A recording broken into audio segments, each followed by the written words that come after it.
Dans cette vidéo, j'aimerais partager avec vous mon avis sur les particularités de l'aménagement de la salle de bain. Il s'agit d'une pièce qui est importante dans la maison.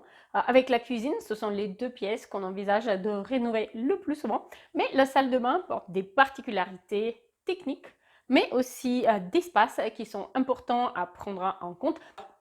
La salle de bain est une pièce qui a la particularité d'être souvent assez petite, mais aussi avec beaucoup d'exigences et de contraintes techniques.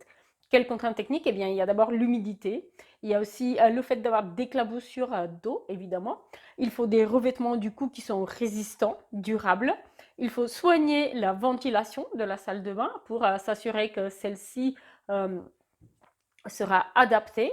Et aussi, d'un point de vue esthétique, il y a plein de choses à jongler. Et spécifiquement, s'agissant des revêtements, eh bien, le choix de calpinage pour vos carrelages, il est super important. S'il n'est pas soigné, on se retrouve avec des joints sur les différents murs qui ne sont pas alignés, voire des joints décalés entre le sol et les murs. Et ça gâche l'effet décoratif, ça gâche l'esthétique de votre aménagement de salle de bain.